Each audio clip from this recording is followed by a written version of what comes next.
March monthly reset and plan with me. I have a ton of resources to share with you this month around finances and some spreadsheets and some tools and resources you can use there. Exercise if you have a goal to move more.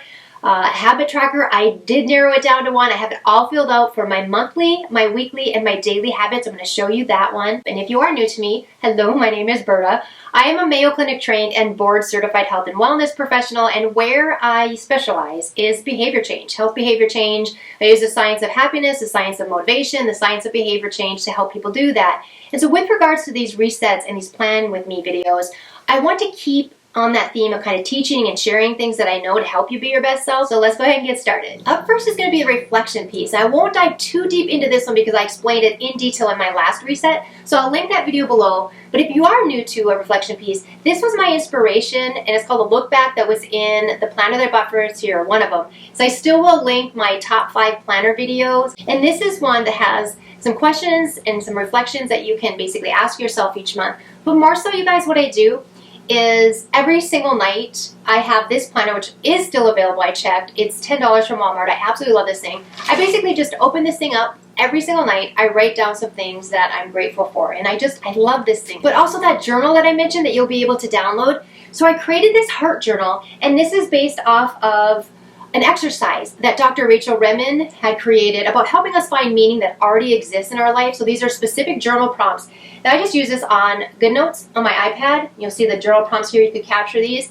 And I have a video that I'll link below that describes how to be able to download that free PDF file that I created, that free journal, but also that whole practice that Dr. Remen created. I've been doing it for a very long time. I absolutely love it because I love to savor positive, meaningful moments that happen that otherwise I would forget about. So that was part of my reflection piece as well. But the biggest part when we do a monthly reset and a plan with me is I look at the goals. So how did I do on my goals that I set for myself last month? So for my finances, I did really well. Actually, I was very, very happy. So I had my taxes already done. I mentioned that I always do that very early. And one of the other big goals I had was 2023, like a final contribution to my retirement. So I figured out what that would be, and I have that payment all ready to roll. So I was really happy with my finances and how that went. And I have a ton of resources, by the way, I'm going to share with you regarding finances in just a moment. But one area that I did not do so well at all, and actually kind of surprised me, was movement and exercise. And I did mention that I had some spine issues where I do PT 5 times a week, and I had a surgery in the fall that I just didn't recover from as well as I would have liked to. So there's some things that I just basically step back and in this reset, figuring out some different ways that I can approach that. So I have a lot of resources for that I'm going to share with you as well.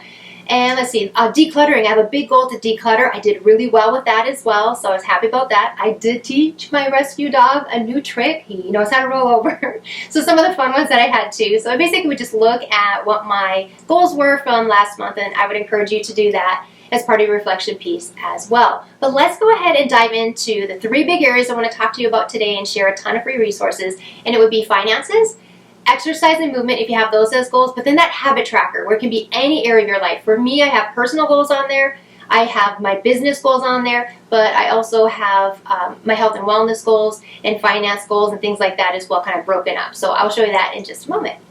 With regards to finances, I mentioned that I was pretty happy with how things unfolded for last month, and then I have some finance goals for this month. But I wanted to share some resources with you guys. There was a couple of things that I thought about with finances, and I know a lot of you might have goals around your finances as well. And one thing I know that comes up a lot with people is the stress that can accompany anytime you're thinking about finances, and time can be really hard for people. And it made me think about a TV segment that I filmed about stress and the different type of coping mechanisms that we'll use when we're under stress. So if by chance your finances cause you stress, I wanted to help you today with something that I referred to in that TV segment, which by the way, I'll link that below as well, about one of the coping mechanisms that we use. It's called a problem-focused coping. You guys, when we have something like finances that might be stressing us out, a problem-focused coping would be basically rolling up our sleeves and we're going to do something to tackle that stressor of our finances. And this really could be anything. I share this example all the time of maybe somebody who's going to school and they have an exam and they're stressed out about it.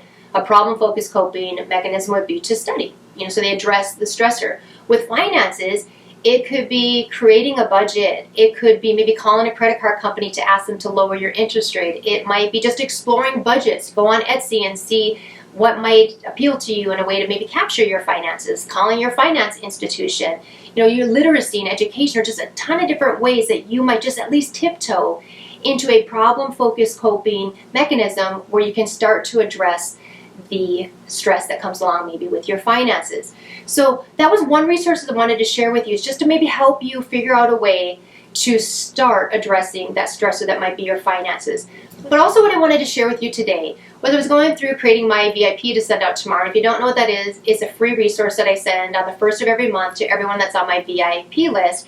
And last year this time, it was all dedicated to financial wellness, where I shared my favorite finance books, some resources for literacy and education, budget templates that might be there, and just different areas of your financial wellness that you could take a look at to be able to help you out with that. So I want to figure out a way I can share that again. I'm pretty sure what I can do is just simply send you a link down in the comments or in the description box. So I'm going to have that available for you as well. But one of the things I wanted to share today that I really debated if I wanted to share this or not, but it was my spreadsheet, the spreadsheet that I use every single month in my finances. So I just didn't know if it would be helpful, because I will tell you this, you guys, the spreadsheet that I do use both for projecting, my cash flow, what I'm going to need each month, but then also I go back after the fact and I do a review where I figure out money that I actually spent or saved. And it's very, very underwhelming. It's a very, very basic spreadsheet. I mentioned last month in the reset there that I basically have 3 different columns. One is for my personal spending, one is for my business spending, because I've been self-employed for over 22, 23 years now, and some real estate property that I own. But I figured what I would do is I'd just share my screen on my computer with you and film that and show you that spreadsheet, just to give you an idea of just how basic maybe some of these tools are that you can use. And the reason I want to share that with you is because you can go on to Etsy. Like the habit tracker that I'm using is beautiful, and there's a ton of different graphs and charts, but that might be overwhelming to someone. And this would be just an idea of what I do each month, and if it just sparks some type of inspiration or motivation for you to figure out how might you track your spending and your saving, I figure I'll go ahead and show that to you. So let's go ahead and let me share my screen and I'll show you my spreadsheet. Okay, sorry for any audio change, but I wanted to share my screen with you. So here's the spreadsheet that I mentioned that I use. And this is really basic. This is just something that I use from Numbers on my MacBook, but you could, of course, use Google Sheets or Excel if you have that. But you guys, this is it. This is super, super basic. But what it is I have my area where I talked about my personal spending is here, my business is here, and my rental property, the areas that I spend here. I call this my money flow. I want to have like a positive association with this. So basically all I have here, guys, and this isn't even in any particular order, what you see here on the left-hand side of the screen are my expenses. This is where I'm either saving or spending money. So for example, the mortgage that you see here, I have that as a fixed, monthly payment, both here and over on the rental property. I would put it here. Property taxes, I pay on both. But you see how I have monthly, actual, and then yearly. So most of the things I pay monthly, I would put it here where I'm projecting. So I would come in here, and this is basically my projected cash flow that I'm going to need. And sometimes it'll be yearly that it would be instead. But then actual, at the end of each month, I come here and I take a look at what the actual expenses were. So disability, my business insurance, there's utilities I pay for both my house or the rental property. And a lot of these over here are for my business that I use. But basically then at the bottom, these are just formulas. So this would be where you can put a sum in to basically add up what you want to in any different way. So those of you that are familiar with Excel, you'll be able to figure this out pretty easy. But this is just super basic. So I try to think of everything, including my dog's nails. I hurt a dog many years ago once trying to trim their nails, and it got me really afraid. So I just budget for that every month. Again, these are my business things. A lot that I have self-employed, just the medical, vision, dental, the different expenses I would try to be prepared for. And these are things that I save for every month. So home maintenance, car maintenance, just in case something were to happen. Personal, like this would be even just getting my hair done or things like that. I would keep track on a separate piece of paper, and I just would put it all in one category here. So I really do break this down. And again, this is just super basic, but I just wanted to give you an idea when I talk about the spreadsheet I use. Really, guys, this is it. And then what I would do is I would come up here and I would simply duplicate this. And then I would name this here February or March, whatever year it is. And I just do that for the entire year. So there you have it. That's what I use every single month. And before I started doing this, just on this spreadsheet, I just did this on pen and paper. So really just start wherever you are. Just start with whatever little tiptoe or baby step that you can take that doesn't feel overwhelming to help you with reaching your goals around your finances. Right, next up is exercise. So I mentioned that last month I didn't reach my goal. I didn't even come close to reaching my goal, to be honest with that. And so I was kind of discouraged, but I try really hard not to have any blind spots. So in the reset and the reflection piece, I look back at it and I try to figure out what got in my way. Because a lot of the times with that, it's me. I'm the one getting in my way. But there are some pieces here that really I can't force. And that would be my body's ability to do something. So I've had these spine issues for a while. The surgery did not help. And recovery from that. And there's just some things I have to be patient that my body isn't quite able to do that I would like it to do. However, there are some other pieces that are totally within my control. So for example, I'm in a very busy season of my life, and these 2 different strength trainings that I'm supposed to do each week take a long time. I just don't even enjoy it. It's not fun. Now, I know a lot about behavior change, and I know that people don't normally sustain something that they don't enjoy. So I've got to figure out a way to make this more doable for me. So with regards to motivation, you guys, if anybody's in the same boat, or maybe there's an exercise routine that it's not fun, or it's just too lengthy or whatever, it's something you need to start modifying the things that you can. Because you're going to need a higher level of motivation the harder that exercise is for you.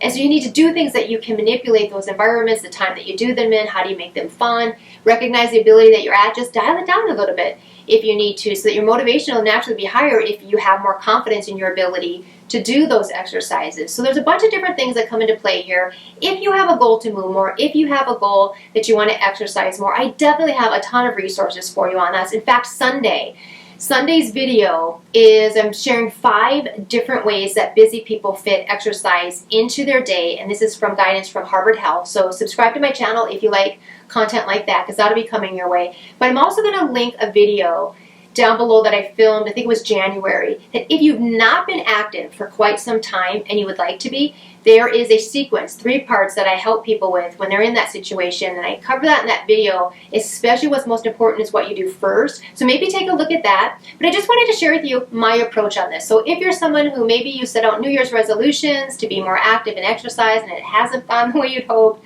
you might be in the same boat. So maybe you didn't have a surgery or your body is capable, but there's just things that get in the way, right? So step back a minute and really take a look and try to figure out what that is. Are there things that are just out of your control? Or are there things that are getting in your way that you can address? So for me, what I'm going to do, in fact, I got another planner. Of course I did, right? Because I love planners. So I got a new planner, and this is going to help me with my strength. And I've already been using it.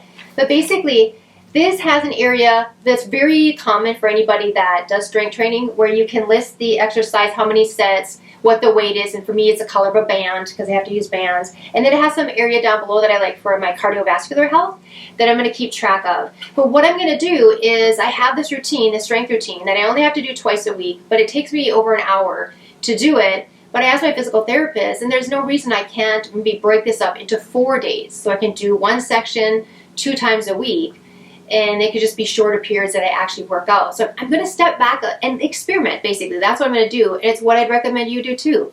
Dial it back a little bit if you need to. Maybe plan a little better if that's something that could help you as well. Really block out times that are manageable. If it's just not realistic to work out over an hour on certain days, then really look to days where you can make that a little bit smaller. So these are pretty easy things that we can do. We just have to kind of get in the habit of that growth mindset and being... Ooh, there's a little birdie. Sorry, I completely lost track of what I was even talking about. I'm just like I'm 12. Back to growth mindsets. So for adopting a growth mindset or adopting an experimental mindset, what I'd want you to do is just what I'm talking about, is look at your schedule or look at your ability or look at your motivation level. What are those things that you might need to tweak to be able to try out a new way to exercise or new ways to fit in exercise? So look for that video on Sunday. I'll link that other video on the 3 steps to follow if you haven't been active in a while and you want to start exercising more. Maybe it doesn't have to be this planner, of course, but figure out a way maybe that you can look and plan your days for exercise as well. So I do have some exercise goals and movement goals for next month, and I'm excited to track them on my new habit tracker, which is what we'll talk about next. All right, you guys, I'm super excited to show you this part. So last month I mentioned that I had a couple of different habit trackers that I purchased from Etsy, and I'm still going to link both below so that you can check them both out, that maybe you would choose a different one. But I'm going to share my screen with you, and I'm going to go over the monthly and the weekly and the daily habits and just give you an idea of what this habit tracker looks like in case you might like to use a habit tracker as well. All right, I apologize again if there's any change in audio, but here's my screen and here is the habit tracker that I chose. I'm super excited about this. Now, this is the one that I had mentioned had the bonus goal tracker on there. So this is something that I still am going to experiment with, but right here, this is the tracker. What I liked about this one is how I can use it to track my daily habits. And then down below, you'll see weekly habits and then also monthly. So you'll see here, I have personal goals, finance goals, and business goals. So I break those down into habits that I do monthly, weekly, or daily. I'm going to start with the daily ones and show you how this would work. So you just select the month up here. Now this 5 a.m. wake up, I bet everybody watching this is thinking that, oh, Berta wants to get up earlier, but actually this is me hoping I can sleep later in the day. I'm going to try to tweak some sleep hygiene or whatever. I keep waking up at 3:30 in the morning, so I'm hoping to actually sleep later in the day. So my 5 a.m. wake up is that. And if I was successful, you just go over here and you would click whatever days. And you'll see graphs would move here. And then movement, I explained that already, how I will have some goals for my PT exercises, but also I want to get back to running and I will be able to track that, the days I was successful completing that. Journaling, I love that practice. I want to keep doing that. So again, I would just kind of keep over and see how these are moving. And learning and growing. So this one, so being board certified, and I also have a certification from the Mayo Clinic that I'm maintaining. So it requires a certain amount of education credits. And I'm taking a course right now. And so I want to break that up into daily modules. And so I'm tracking that as well. And skincare, this is actually kind of a silly one, but I have the most reactive skin. It's super sensitive topically. A lot of contact allergies, and my dog is the exact same way. He has a bunch of allergies, and I have to medicate, or I have to put this topical medication on him and these medicated baths, and I try to wear gloves, but my skin is just getting wrecked. So anyway, I have this balm I'm supposed to put on that I rarely do because it's just messy and I can't be on my computer or read my book or things like that. So I just want to go ahead and I made it a habit that maybe at the very, very last thing I do before I sleep, I'll put this on. So basically here you would, I don't know, I think they have what, around 30 that you can have on this one. 30 different daily habits, which as a behavior change expert, I will tell you that's a lot to try to change at once. So I have the 5 there, and then going down here, you would see it would track those and tell me how I'm doing. So my weekly habits that I want to do is declutter. I still want to be able to reach some goals for declutter, but I need to scale back a little. My education right now has to come first. I want to knock those out. Listing, I talked about this one, I think last month, where the decluttering that I'm doing, things that I might have a value to sell, I want to take that money and put it in my retirement. Skincare, there are some things I'd like to do monthly as well. And then reading, this one pains me because I love reading, but right now it's got to take a back seat to some other goals that I have as well. So I thought, well, maybe there's an afternoon each week that I can dedicate, and I'll still read, it'll just be a little less often. And then monthly down here, I will track a deep cleaning routine that I like to do each month, that financial review that I mentioned that I do on that spreadsheet, and then home improvement. So now it'd probably be decluttering. But this is it, you guys. I really, really like this. I'm excited to use this. So this is Google Sheets. You'd have to be able to use this in your Google account. I don't think this one is available to download via PDF, but I'm going to link it down below. I bought it off Etsy so that you can take a look at this and see if this is something that you might want to use as well, but I'm excited to see. So that is my March monthly reset and plan with me video. I really hope that there was some inspiration, some motivation, some resources, or tools, something that you found that you'll be able to use in your own life, because they definitely are really fun. I like filming these videos, but I also just, as you know, I love planning. I love planners, I love planning, I love all the different software, just toying around with things to see what might make achieving my goals more fun and sharing that all with you. So thank you so much for letting me share this with you. If you like content like this, make sure that you subscribe to my channel. Also join my VIP list at bertavip.com. Thank you so much, and I'll see you next time.